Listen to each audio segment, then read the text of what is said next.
Hey guys, figured I'd introduce myself really quickly. I'm Kyle Fifield. I am one of the co-founders and game builders here at VFX Games.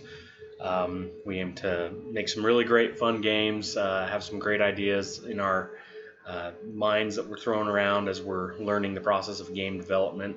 A lot of us come from varying backgrounds of skill as well as knowledge, but we all have a passion to create games together and are working together to do so.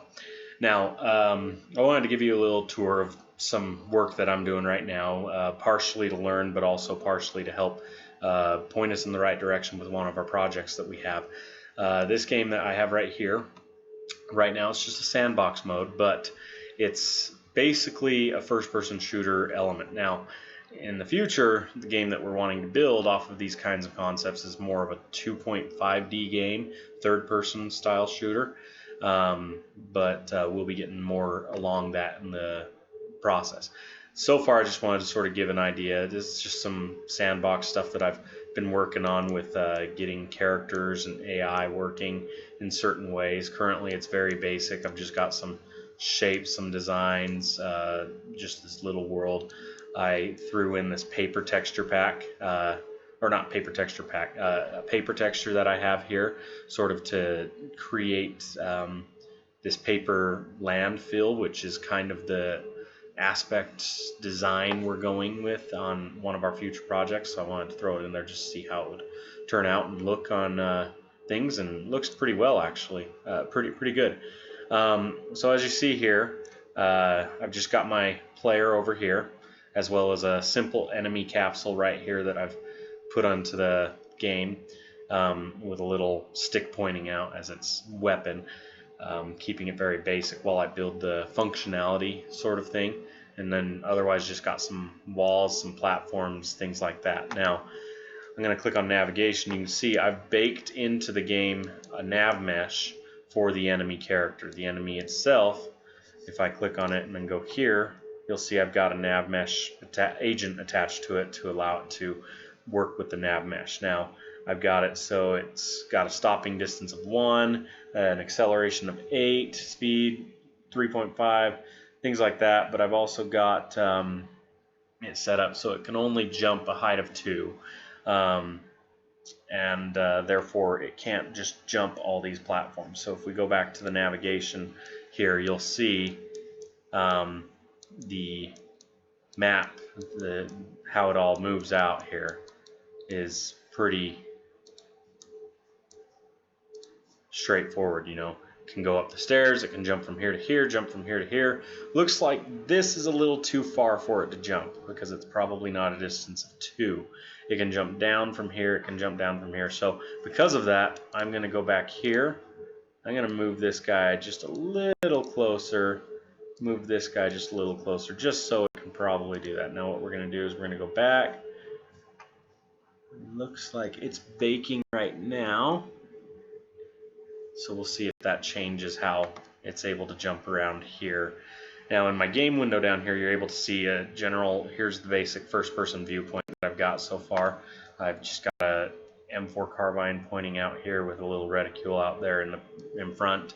It doesn't do anything at this time, as you'll see once I get this baked and tested out. You'll see how it functions. But it's right now for appearance. It will do more in the future.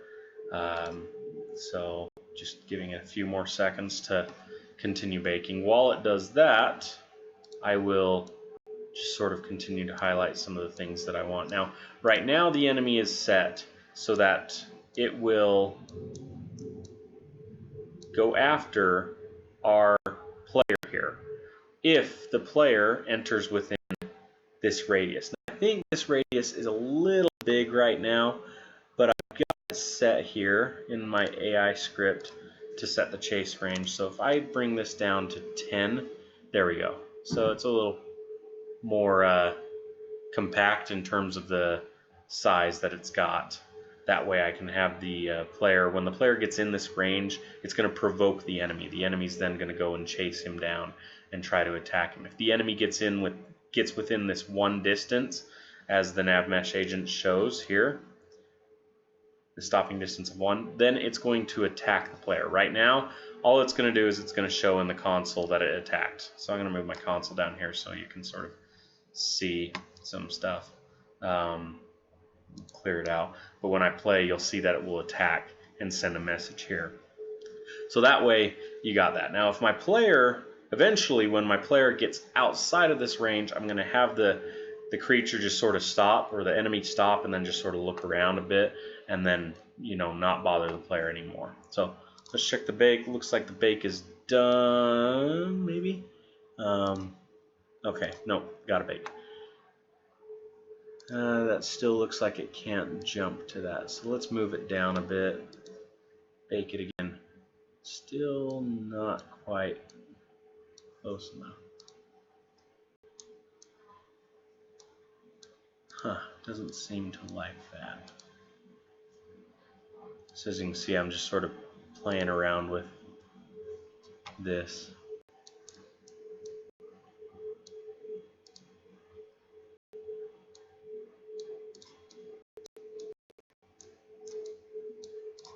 You know what? We're gonna try doing this. I'm gonna delete that object, and then we will grab this one, duplicate it, drag it out. Now let's try baking. There we go. That's more like it. And then this guy, wonder if I move him up and over, maybe down a little bit more, bake it. Okay, so he can jump over there, but he cannot get down. So that's a way that, you know, just for fun, we can sort of test trapping the enemy AI. Maybe if I bring it down a little bit more, though, the AI will be able to jump down. No, it doesn't like that. So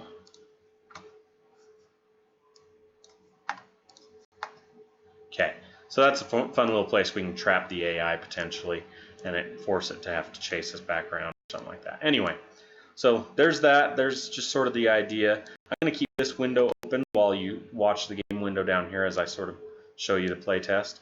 That way you can see how when my character gets within this range, the enemy will start following. Give it a try here. Alright, so yep, there I am moving around with my view. So here I am getting a little closer to the enemy. Okay, he's not quite in view, so okay, now you can see he's chasing me. I'm going to come up these stairs, jump, platforms. Oh, nope, fell down. And he's still chasing me because I'm still within the range. Well, actually, he's still going to chase me right now because I haven't built the code to tell him to stop at a certain point. But what happens? Well, right here, he doesn't like that. Oh, now I'm back down, so he's going to come after me. So yeah, just sort of a general idea of how it plays right now, just how it looks. You know, let us know what you think. I'll have Matt put this with his devlog, but wanted to share that with you. Thanks.